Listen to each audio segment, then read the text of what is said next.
I fucking love this gun. I am not even gonna lie, guys. I fucking love this gun! I mean, my god. For the first time ever in my life, I have finally found a gun that is worth $44.98. Hell, no. It should not even be worth that price for the quality I have seen. This thing should be worth at least $50. This should be up there with the tri-shot shotguns and the bolt-action sniper rifles made by Tokyo Marui. This thing is a sleeper DMR, and the gun I'm talking about is the Famas G2. Let's dig into it. Okay, before we do that, a little bit of history for you non-historical types that have no fucking idea about the Famas. The Famas is...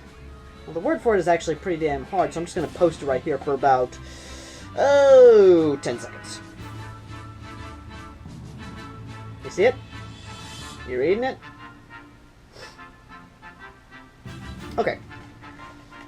The word itself is hard to pronounce. I should know. I have spent so much time trying to pronounce the damn thing that it's not even funny. And it's pretty hard. And I'm not gonna lie, the sheer fact that it is just that, and I'm not even gonna lie here.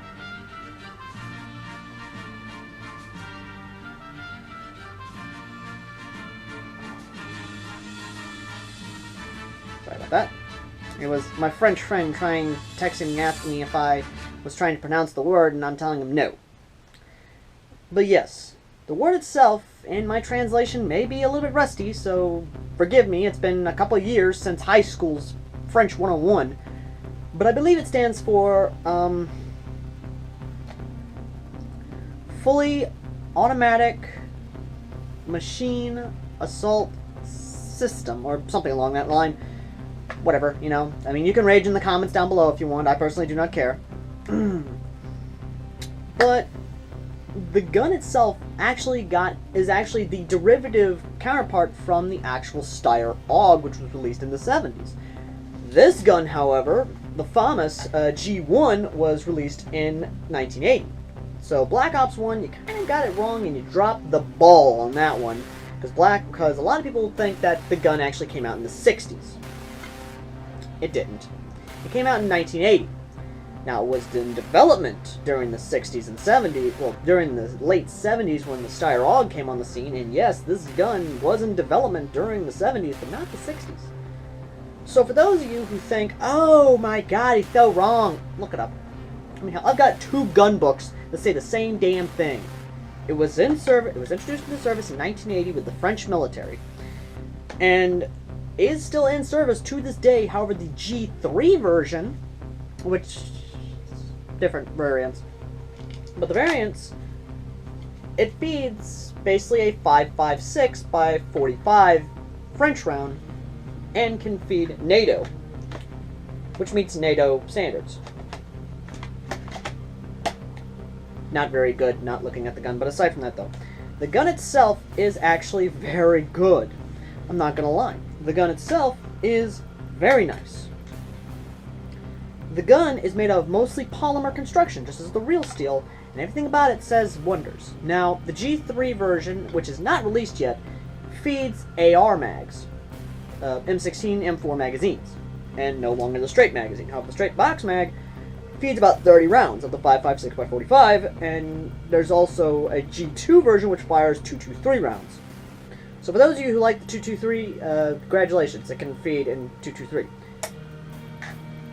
But the Famas was a bit of a unique gun. in that the way the safety worked was it had a two-stage safety system, where the flip here, the little blade here, if I can actually work it, would actually control the burst, you know, which way you would flip it to fire, and this was the safety to say, okay, safe and fire, basically.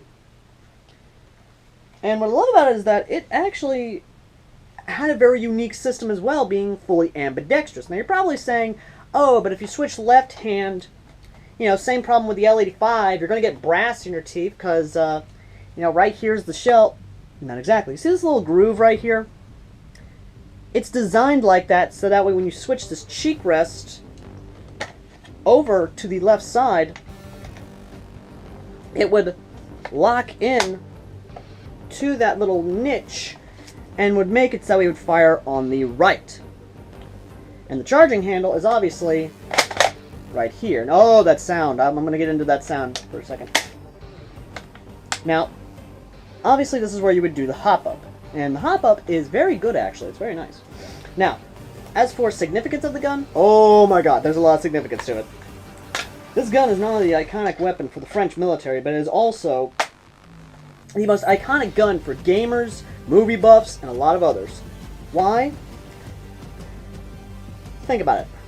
What was that first gun you got in Counter-Strike? Famas! What was that first gun you got in the first Call of Duty Modern Warfare? Famas! Okay, Modern Warfare 2, but you get what I'm saying. Battlefield! Famas! Okay, European DLC for Battlefield 2, but you get what I'm saying. This gun is an iconic gun for gamers, movie buffs, what have you. Hell, this is the most ultimate sci-fi gun, because you've seen it in all sci-fi movies. Hell, even Hunger Games had the Famas. And then they switched over to the FN 2000. You get what I'm saying? This gun is fucking iconic!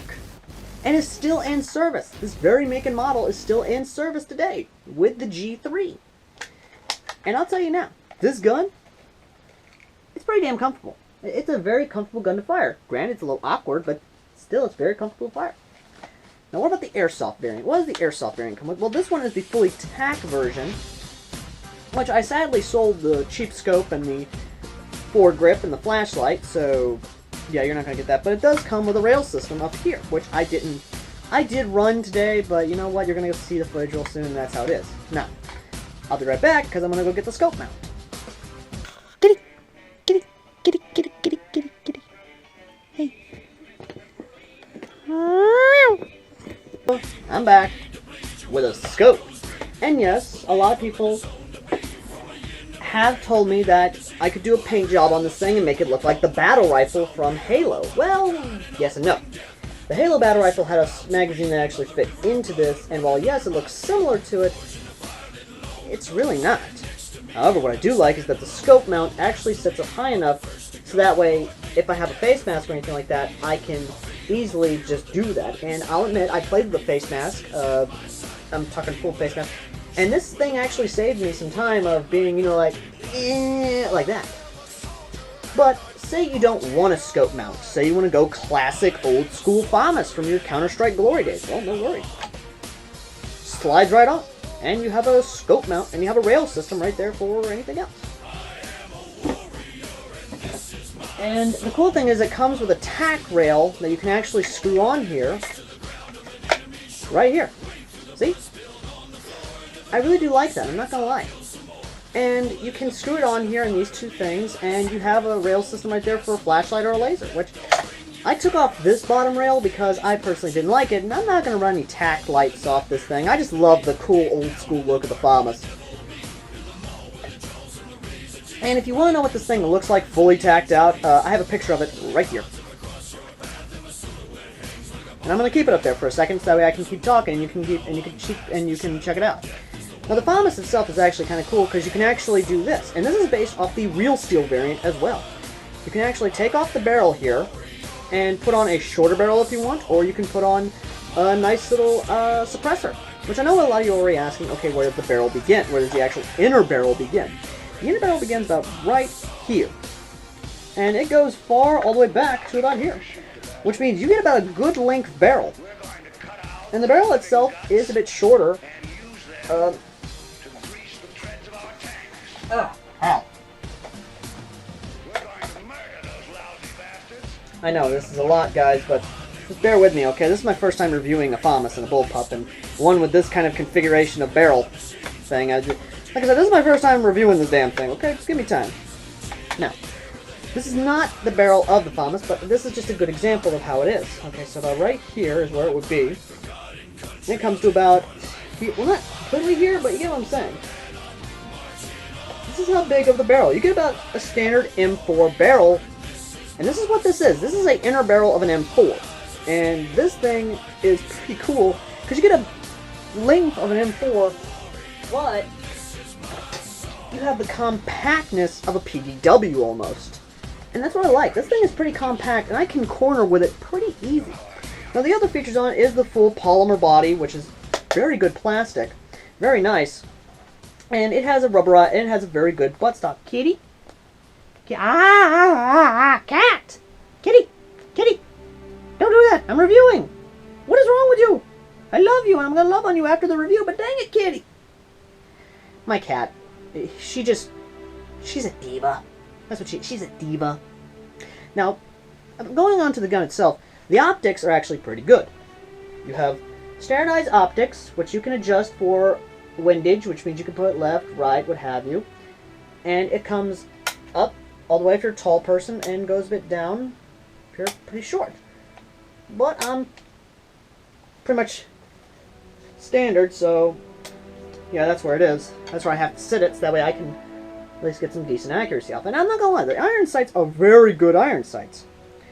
And once again, you can set them up high enough so that way if you have a face mask on, you can still use the iron sights. So I love the gun because it works very well. Now this is a Springer version offered by Cybergun, and there's a little story behind this thing that you guys are going to love. This gun is $44.95. Same price as an MP5 from Crossman. However, the budget for the gun when it was first created, anywhere from $180 to $200. The speculation on the budget for the gun has been anywhere between $180 to $200. And the sheer fact that it only took 2 people, again, this is just sheer speculation because I've read about it and it's been anywhere between 2 to 3 people, but 2 people made this gun a reality. And the sheer fact that this thing is a DMR, the sheer fact that this thing is a sleeper DMR, which I'll explain in a little bit, the sheer fact that this thing gives you all this stuff, it gives you a flashlight, gives you a foregrip, gives you a mid-quality scope, gives you a rail mount, gives you another rail mount to attach, gives you a detachable barrel, gives you a very healthy 45 rounds that you can switch over to the AEG Famas. And yes, this is true. And the sheer fact it gives you a hop-up, it gives you all this stuff, and a sling, which this is the sling that comes with the gun.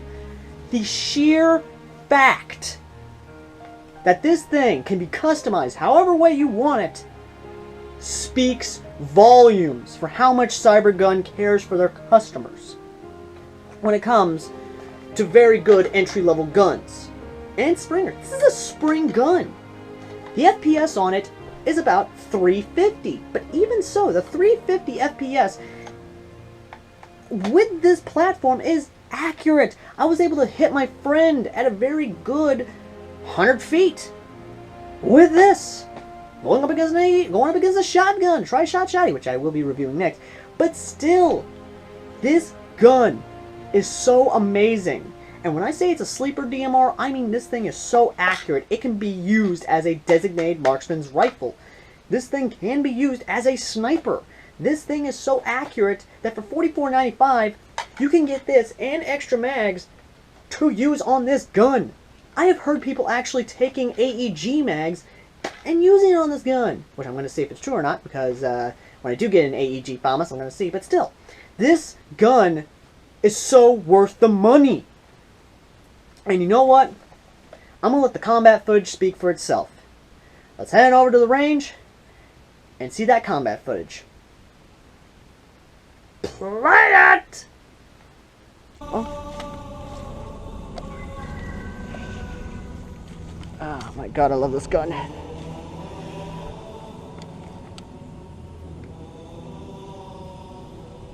Okay.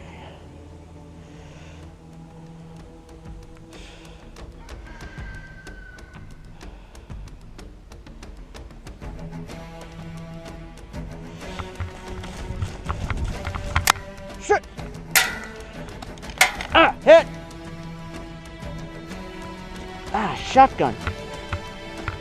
Fucking shotgun. Motherfucker. Oh.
I can see that.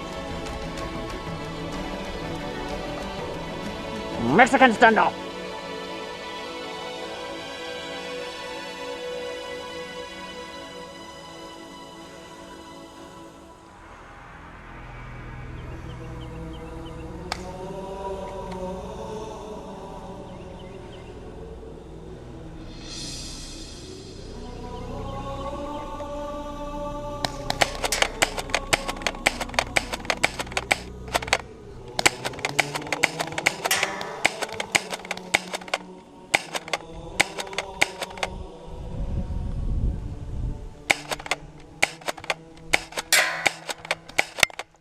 Hit.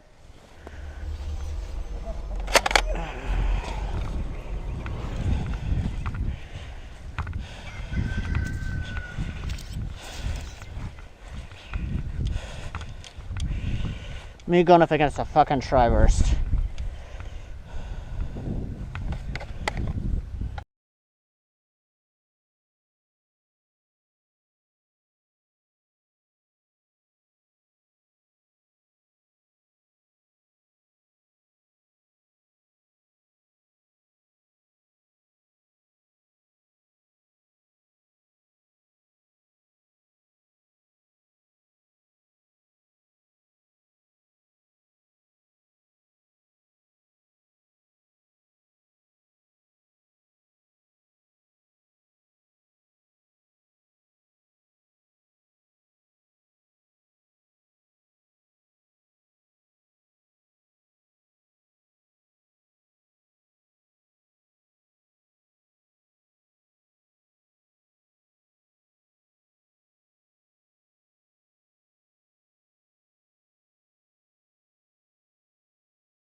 It gives it a look. It sets itself apart from everything else. The sheer fact that it came with a 1-year warranty, the sheer fact that you can use this as a sniper rifle and a DMR, the sheer fact that they had a budget that would make Crossman laugh, because Crossman spends hundreds of thousands of dollars on their piece of shit guns, their fucking L-pegs, their fucking piece of shit rifles and what have you, and the sheer fact that they have to outsource the KWC, which is another video for another day, but the sheer fact that this thing is so accurate, so beautiful, so robust in its accuracy and beauty, I have to award it my highest rating of nothing less and nothing more than a sheer 10 out of 10 with my legendary seal of approval and my badass seal of approval. It needs it. This gun deserves the hype it should have gotten. This gun deserves more to be looked at. This gun is your budget-friendly sniper rifle and can be used as a prop in your movie. This gun, oh my god, the love, the effort, every single detail in this thing that was done well good into the gun.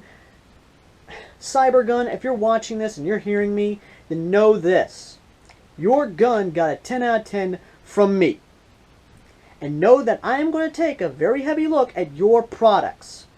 And if anyone else who actually owns an airsoft shop and needs to sell stuff, this is a gun you need to have in stock. And you need to put in your sniper category. Thank you guys for watching. I've been AirsoftAl. And I'm gonna go kick some ass.